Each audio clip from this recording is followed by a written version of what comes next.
fast, sitting here praying that this night's gonna last. You got it all on tap, I'm loving your vibe, always have your back. We like all the same tracks, listen all night in the sheets all black. Halo semua, salam sejahtera Malaysia. Selamat datang ke channel Fels Lifestyle. Info padu, info hangat disediakan di dalam channel ini.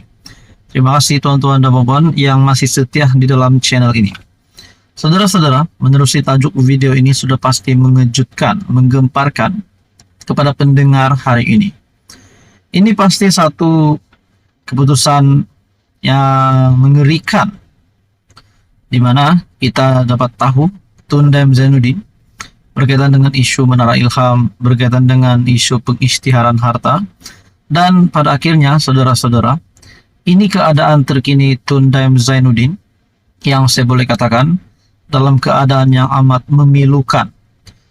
Nah, kita berdoa yang baik-baik saja untuk semua kepemimpinan politik di Malaysia ini. Saudara-saudara, dalam satu artikel berkongsi daripada Malaysia Kini, keadaan terkini Tun Daim Zainuddin. Dan bagi saya ini pasti satu duka cita besar juga untuk rakan sekutu Tun Daim Zainuddin, khususnya Tun Dr. Mahathir Mohamad. Satu artikel daripada Malaysia Kini, tak perlu syarat jaminan tambahan. Daim buta sebelah mata. Hakim Mahkamah Session Kuala Lumpur, Azura Alwi, membenarkan bekas Menteri Kewangan Daim Zainuddin yang mengaku tidak bersalah atas tuduhan gagal mematuhi notis SPRM dengan tidak mengisytiharkan 70 aset dan akaun bank miliknya diikat jamin dengan jaminan wang jaminan RM280K ataupun 280.000. Dia bagaimanapun menolak permohonan timbalan pendakwa raya, mencadangkan yaitu Wan Shahrudin Wan Ladin yang mencadangkan Daim diikat jamin di antara RM250.000 dan RM500.000 dengan seorang penjamin. Pihak pendakwaan juga memohon bekas Menteri Kewangan, bekas Menteri Kanan itu dikenakan syarat tambahan, yaitu melaporkan diri di pejabat SPRM Putrajaya sebulan sekali, selain menyerahkan pasport kepada mahkamah. Wan Shahrudin juga memohon supaya mahkamah mengeluarkan nasihat supaya semua pihak tidak memberikan sebarang komen mengenai kes berkenaan selepas ini. Kami faham rakyat Malaysia diberi kebebasan untuk bersuara, namun ada had yang perlu dipatuhi. Kenyataan yang dibuat selepas kes dipertuduhkan akan memprejudiskan kes kelak. Ia bukan suatu perintah larangan atau gag order, tetapi lebih kepada nasihat daripada mahkamah supaya tertuduh tidak membuat ulasan sehingga kes ini selesai. Bagaimanapun, barisan peguam bela Daim yang diketuai oleh M. Puravalan membantah. Katanya mahkamah tidak perlu mengenakan syarat tambahan berdasarkan kesihatan anak guamnya yang mustahil menggunakan pasport bagi membuat perjalanan jauh. Yang Arif boleh lihat keadaannya yang hadir ke mahkamah dengan berkerusi roda. Dia adalah pesakit buah pinggang dan pernah diserang angin ahmar, malah sebelah matanya sudah dikeluarkan kerana dijangkiti kuman, katanya. Peguam itu juga membantah syarat tambahan supaya Daim dikehendaki melaporkan diri ke pejabat SPRM di Putrajaya. Azura kemudian membenarkan bekas bendahari UMNO itu diikat jamin dengan RM280.000 dan tidak mengenakan syarat jaminan tambahan selepas menimbangkan keadaan kesihatan bekas menteri itu. Daim yang hadir memakai sut hitam dan berkerusi roda dibenarkan berada di luar kandang tertuduh sepanjang proses pertuduhan. Dia yang memegang jawatan dalam kabinet pimpinan Dr. Mahathir didakwa dengan sengaja memberikan satu pernyataan bertulis dengan bersumpah yang tidak mematuhi terma notis di bawah Seksyen 36 dalam kurungan 1 dalam kurungan E Akta SPRM 2009. Akta 694 bertarik 8 November 2023. Dia didakwa mengikut Seksyen 36 dalam kurungan 2 Akta SPRM 2009, Akta 694, yang boleh dihukum penjara tidak melebihi 5 tahun dan boleh didenda tidak melebihi RM100.000 jika sabit kesalahan.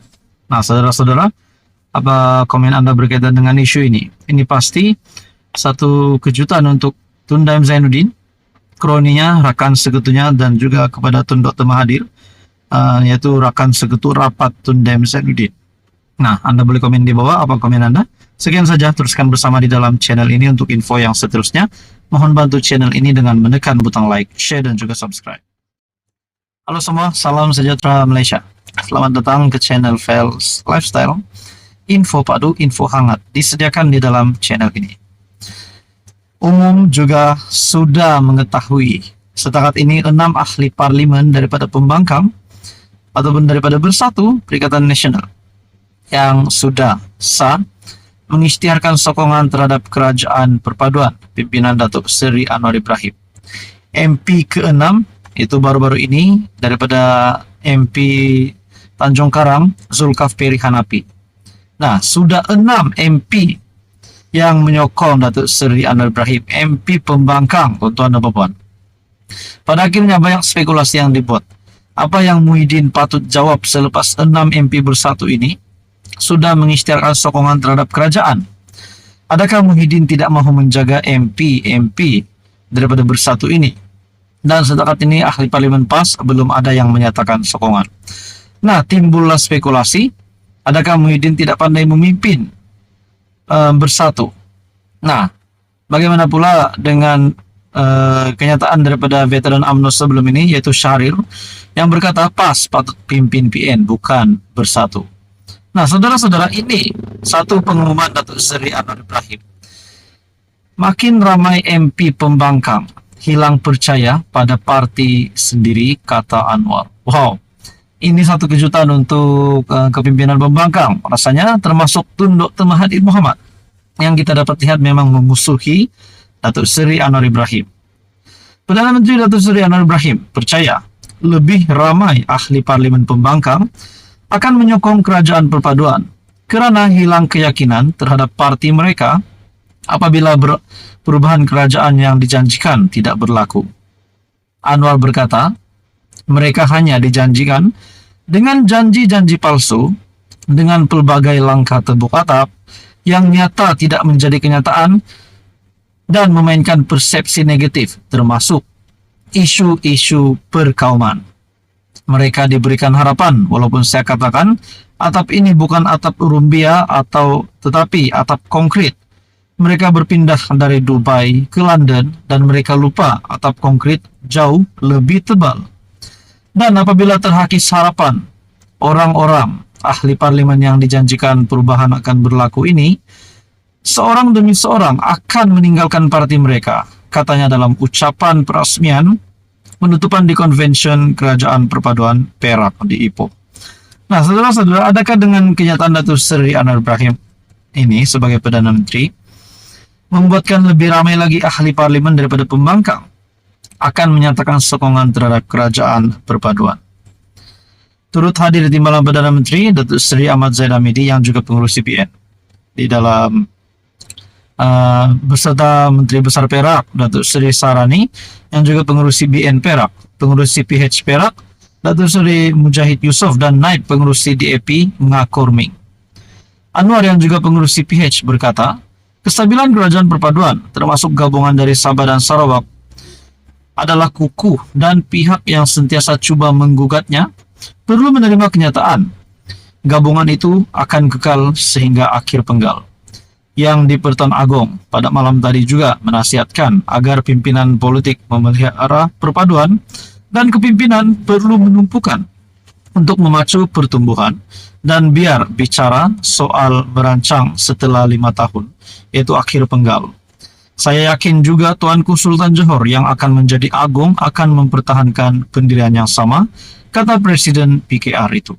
Nah, kita dapat lihat yang di Pertuan Agong Al-Sultan Abdullah dan juga bakal yang di Pertuan Agong Sultan Johor, Baginda Sultan Johor, juga seperti yang dinyatakan Datuk Seri Anwar Ibrahim, menasihatkan agar pimpinan politik memelihara perpaduan dan kepimpinan perlu menumpukan untuk memacu pertumbuhan dan biar bicara soal merancang setelah 5 tahun, yaitu akhir penggal. Bermakna yang di Pertuan Agong menyokong untuk kerajaan perpaduan yang ada hari ini, untuk pemimpin hari ini meneruskan supaya semua ini untuk rakyat, kepentingannya untuk rakyat, bukannya ada kerengga-kerengga ataupun penyangak yang coba menjatuhkan kerajaan hanya demi menyelamatkan diri. Nah, saudara-saudara, apa komen Anda berkaitan dengan isu ini? Sekian saja, teruskan bersama di dalam channel ini untuk info yang seterusnya. Mohon bantu channel ini dengan menekan butang like, share, dan juga subscribe.